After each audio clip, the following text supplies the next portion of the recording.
I have a 4-year-old daughter watching a Disney program the other day and said, Mama, I wish I was white because then I would look like this character. Very dubious about that story. Charlie Vickers, yeah. Ow! Yeah, a lot of that tonight. Ow! The Rings of Power release draws near.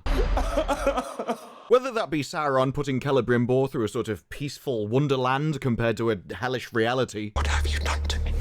What have you done to me? Or Halbrand in his Sauron form setting Adar on a Eregion. There is no one left for us to fear. There is one. He tells Adar that there's a wizard in Eregion, who Adar realizes is Sauron. An ancient sorcerer, to instruct the elves in forging a new weapon. Which is giving the elves the power over the orcs. The power over flesh, and to use your children as slaves in his army once more. And so the only way Adar can stop it is attacking the city and taking out Sauron. So you basically have Sauron telling Adar to attack Sauron. You can destroy him and rid us both of his evil. And I'm sure the showrunners think that's incredibly intelligent because it goes full circle.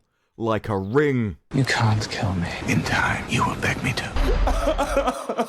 And McKay justifies the series by going, well, Tolkien writes himself in the appendices that the happenings in the Second Age are murky. There's lots of questions left open, and that creates opportunities for drama, because we could just make stuff up, like Adar or Hellbrand. Basically, the entire arc is made up. Both knew where our stories were headed, because it's Tolkien and it's lore. Sometimes you have to compress dates and move things around adds pain, but ultimately, it's a satisfying story that stays true to the Tolkienian themes, and that's what audiences are going to come for. Yes, stays true to the themes, not the lore, not the canon, themes. And that's a very important distinction, and even then, still questionable itself. For instance, what do you think Tolkien himself would think if he heard that Charlie Vickers was teaching people how to say Brat Summer in Elvish? Sevin Liar Rao. With Charlie Vickers going, we had to look hard to find the word for brat. What did it say? He said, I'm having a brat summer. Brat was really hard to find. That was really hard to find in sure Elvish. J.R. Tolkien wrote that, yeah. Somewhere in the canon, you know. Definitely the kind of word he'd have in his unpublished notes. I'm not sure if Tolkien wrote about a brat summer. Oh. And that's what gets me. I've said that they've changed their marketing strategy for season 2. I'm not sure that this is the best change. Especially as it ties it immediately into the Harris campaign. You want to tie The Rings of Power, an incredibly expensive TV show that needs an international audience to be a success, and you want to tie that into one of the most divisive topics you could find. It's a brave strategy. It's a stupid strategy, but a brave one. And brave marketing really is all they've got left. They can learn from the mistakes that they made around season 2 when it comes to the marketing, but not the show. You see, despite first reactions for premieres which have already happened for the first 3 episodes, these have been quite positive. Second episode, spine-chilling. I was very critical, but now I'm very happy. As with anything like this, these are hand-selected people going to special one-off premiere events. In that situation, very difficult to remain neutral. We've also got Amazon showing season 1 for free on Samsung TVs in a short-term viewership push ahead of season 2. Now, personally, if you want to get someone interested in season 2, I wouldn't want them to watch season 1 first. The more you've seen of Rings of Power, the less likely you are to watch season 2 in the first place. So far, marketing, mixed bag. But it is the only place that they can learn from their mistakes of season 1. Instead, it's more focusing on the actors and their relationships, making them friendly and funny. You'd cosplay as Galadriel. Well, I think her armour is the best, isn't it? She's an elf disgrace. And I actually give him a little nugget. Not a poo, the mithril. Who? When do you call poo? Keep going, the camera's rolling. Because the issue is, they can't really improve the show. Like, unironically, Rings of Power Season 2 showrunners ignored fan feedback for Season 2 because they had to. McKay said much of Season 2 was written before the release of Season 1. So we've got a plan, and we're sticking to it. We read everything. It's impossible not to want to listen, not want to engage with people, but it doesn't matter, because no matter what you read about Season 1, the script was written first. So at best, Season 2 would be the same quality as Season 1, because there was no time in the middle to learn, to listen to feedback, and to change it. You're like, wow, you know, they can change it as they're filming. It was when they were filming that the WGA strike was going on, and so they had to film Season 2 without the showrunners and the writers.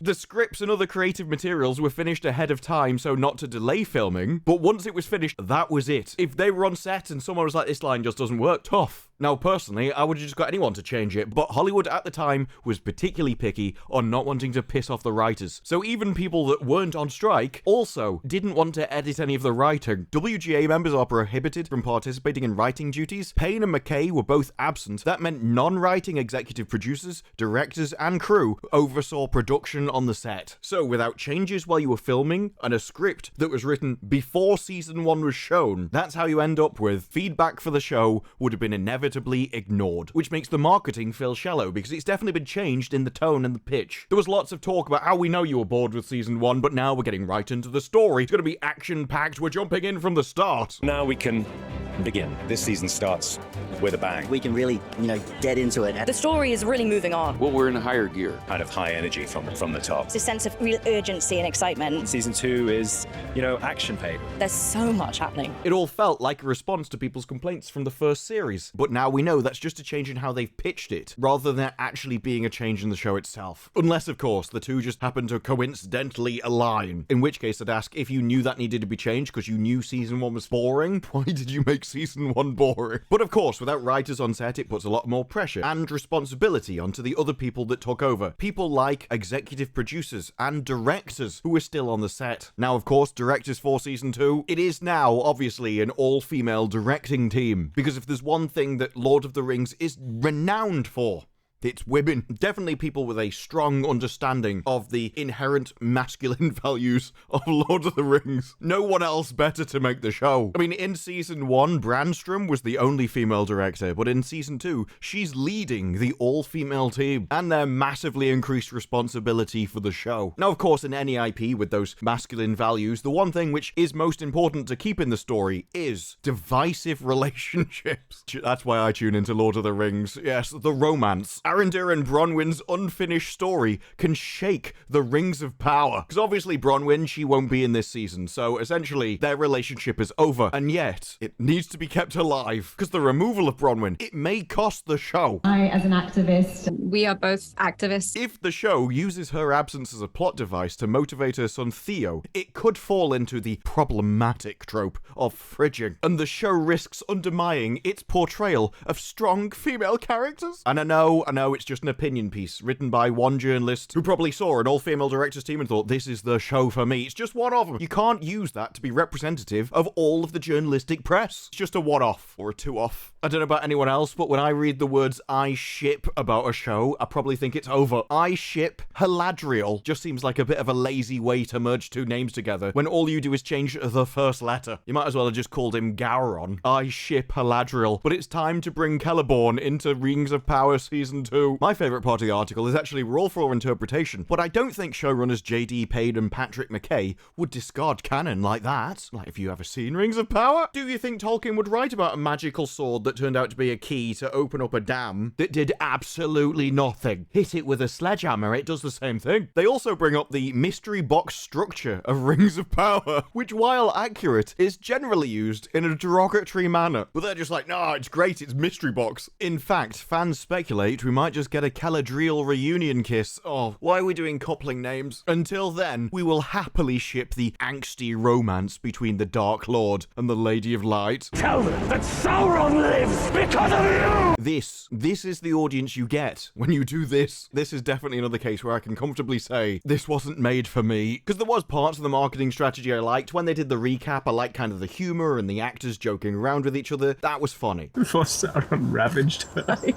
She's an elf disgrace. The rest of it, though, when it comes to any substance about the series itself, I just don't find it particularly convincing when your actors are coming out and going, the stranger's identity, it's not really important, is it? Why would you want to know who the character is? That just seems like a you problem. I don't know whether you were told to go down this arc. I've seen you say it in multiple interviews. It's just not very convincing, is it, really? Because people keep asking, who is the stranger? Largely because everyone's fed up of calling him the stranger. And it's like, well, you've hit a really important question there. And I think the question is, why is it important to give this character a label? By label, he means a name. Why is it important that you know who a character is? That just seems stupid to me. No, I mean, we saw this character land. Everybody saw this character land at the same time. We witnessed it. He had no history. There isn't anyone in Middle-earth that we've seen the origin of except the stranger. And I think that means we know exactly who the stranger is because we've seen him from his very first memory. I know he was aiming for deep, but what he actually arrived at was... Do you know why a ship floats and a stone cannot? No, really, the reason why everyone wants to know who it is because it does matter. Because we know the timeline, we know what people are doing, and that these are characters that people know from their future actions. So if it is Gandalf, that's an important thing. If it's somebody else that shouldn't exist in that time, that's an important thing. This isn't the thing that really matters is the friends that we made along the way kind of moment for you. But maybe we're getting a little desperate when we're saying that Rings of Power has entirely changed genres. Now again, if season 1 had finished, people complained and they thought, okay, we're gonna do an entirely different season 2 because the first one was absolutely ass and we need to get people back on board, then I could relieve something like this. But when your second season was written before your first season was even shown to get that feedback, well, I don't believe you're that self-aware about your own abilities without the third-party feedback. As if you were self-aware about quality levels, you wouldn't have let season 1 go out the door the way it was. So saying that season 2 is going to be a psychological thriller, going to have a dark tone, and we're going to see Sauron's true corruptive power in action. Want to destroy the world. Pretty much. That's a big twist. Not me. It's going to create a personal and terrifying impact on the characters. It's like, this carried a lot more weight before we saw the scenes. Or I will spill the words from your throat.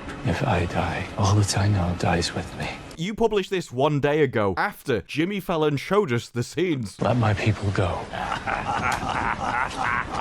So when you're like, this is a psychological thriller, well, we already have seen the psychological thriller. We know how it's done, and it's basically just two characters talking, and him going, there's a wizard over there, mate, you probably want to go and deal with that. You will tell me everything you think you know of this sorcerer now. Psychological thrillers require sort of intelligence and depth, whereas the scene that they were so proud of, enough to show us in advance. The king of the Southlands turned himself in, says he wants to negotiate. Basically as shallow as a duck's backside. But there has been some interesting changes around season 2, although the extent as to why remains to be seen at the moment. But in Canada, they have given season 2 an 18+ age rating. Seems unusual, probably not intended. No other Lord of the Rings project has ever had anything higher than a 16, and Canada actually rated season 1 as a 13+, so I don't know what they've added into this one to make it 18+. It is still a 14 rating in America, as the US hasn't changed their rating from season 1 at all. Love to know what made Canada so uppity about this. Like, generally those kind of things are just reserved to if these two people got their kit off or something. And while I doubt the age rating has anything to do with Shelob's intricate new design in season 2, I have to say, from their description of what they were doing with filming, I would have also given this an 18+ rating. When we were filming, it was a rugby ball, 2 guys in morph suits, and some sticks. Yeah, that sounds so horrific and such a bad idea. I'd also give it an 18+, just to try and prevent people from getting mentally scarred by it. Do you like Lord of the Rings? I mean, they've turned Shelob into a rugby ball. It's so culturally offensive, it's gotta be an 18+. Although when you start saying that Shelob has been given a strong personality, and there's a push and pull relationship between Isildur and Shelob, at that point I just think you're taking the piss. No point was I sitting there watching Lord of the Rings and that spider scene and thinking, oh, that spider does need a character arc though, doesn't it really? It needs some kind of challenge to go through and a growth moment. Yeah, I mean, if Shelob could have a complex push and pull relationship with somebody and then go through the hero's journey throughout Lord of the Rings, it would have been a way better trilogy. I still think you're taking the piss. But perhaps the strangest choice in marketing is when Rings of Power decided to do a behind-the-scenes reveal with GQ of all people. Now, obviously, GQ, Gentleman's Quarterly, Lads Mag. Therefore, a TV show with strong masculine values and a place called Gentleman's Quarterly should be hand in glove. The issue is, Gentleman's Quarterly, it's not exactly the most masculine of magazines anymore. I mean, for some reason, it looks like they even photoshopped in sand. But, you know, when you see what GQ does in their magazine, the all-female new Rings of Power actually fits a lot more with them. And the article itself starts wonderfully when it goes, well, J.R.R. Tolkien described Galadriel as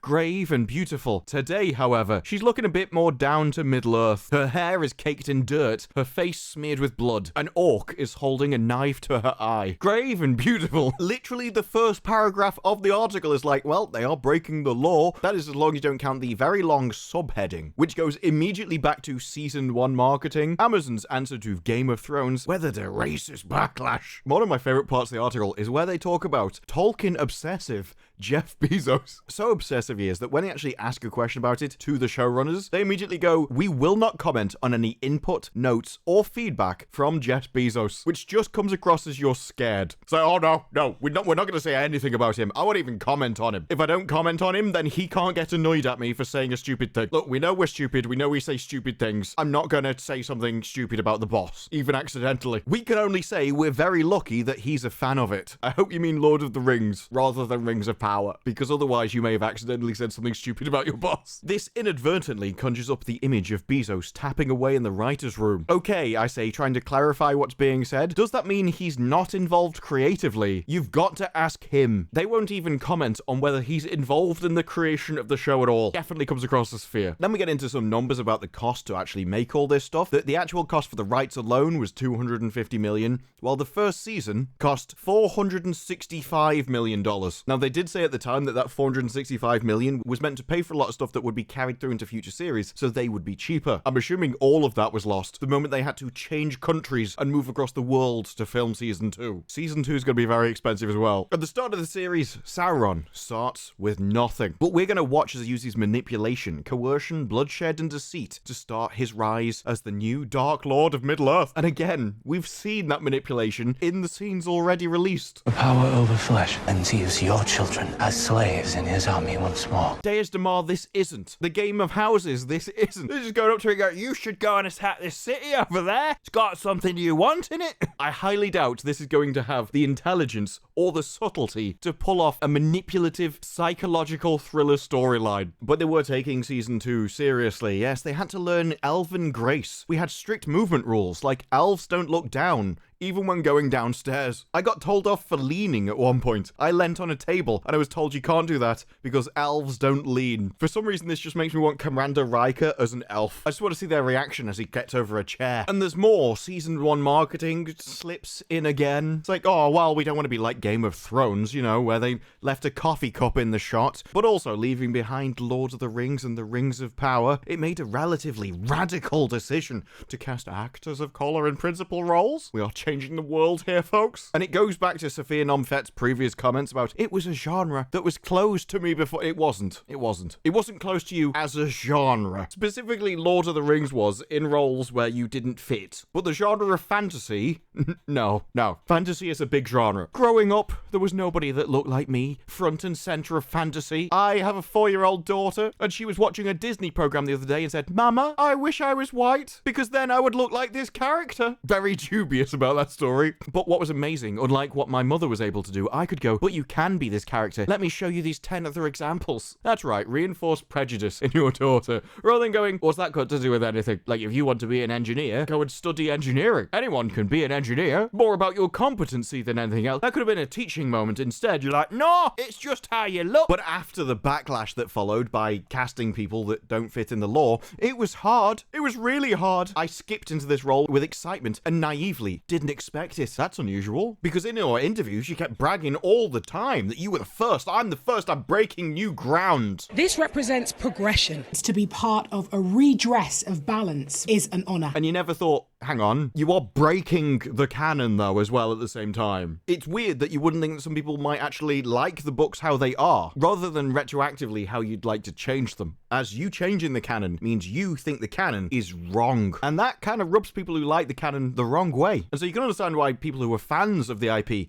would have a problem with you saying that the canon is wrong and needs to be changed because you're not in it. You're essentially saying that you matter more than the thing that they love. And with an ego that large, yes, you're going to have backlash. The attacks came in droves, but I am honored to be in the battlefield. I wear those scars with pride. McKay and Payne are reluctant to be drawn into negativity. The internet does breed some toxic behavior, says Payne. We're not even going to justify it with a response. Oh dearie, aren't we? I'm not going to give them what they need. I'm just going to continue destroying what they like. Okay? This kind of definitive shutdown is not uncommon for showrunners. They're friendly and polite, but they're not pushovers. No, they're egotistical arseholes assholes are just dedicated to destroying it. I'm not sure that this is something to brag about. We're not even going to listen to those people. Why would we listen to the fans of the IP that we want to watch our show? I have to say, everything I said about the marketing taking a new tactic, it falls apart in this article. Yeah, all the good grace and the leeway that I'd given them, no, they seem to have learned from their mistakes in the marketing in the first one and moved past that to something that might actually get viewers to watch the show. No,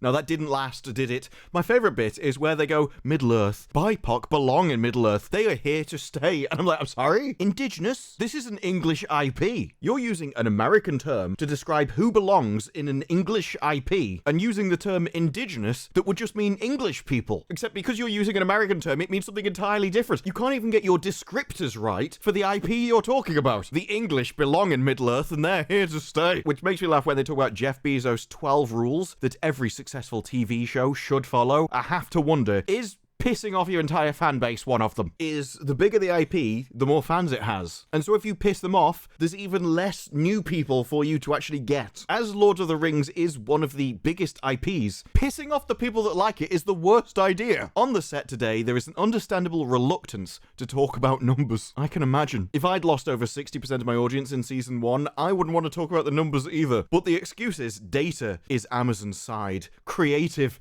is our side. That we've never felt the pressure of data at any point. Maybe you should. Maybe knowing whether you've pissed off your audience and actually made a mistake would help the creative process. It would enable you to change things when you realize that people don't like what you're making. But using that as an excuse that what really matters is my creative artistic vision, the audience, their opinions don't matter about it, only my vision that is how you end up with terrible shows. The only people's opinion who matters, the only people's vision that matters is the audience. If they don't like it, your art is irrelevant. It doesn't matter what you want to make. It matters what they want to watch. That pressure of data is what matters. The first season was always going to be about the heroes. Season 2 is the villains. This is where the showrunners are at their most comfortable, waxing lyrical about Tolkien lore and luxuriating in the dream that their job is to plummet. We have a plan for a 5-season story. At the end of the day, we're making the show that we believe in. We've got a plan, and Tolkien had a plan, and we're excited to see it all the way through. It's just interesting that your plan seems to keep revolving around, look at all the bigots! Especially after what they put out earlier, which didn't include any of that. It felt like they'd learned. There was the odd comment that slipped through, I just couldn't resist it, you know? That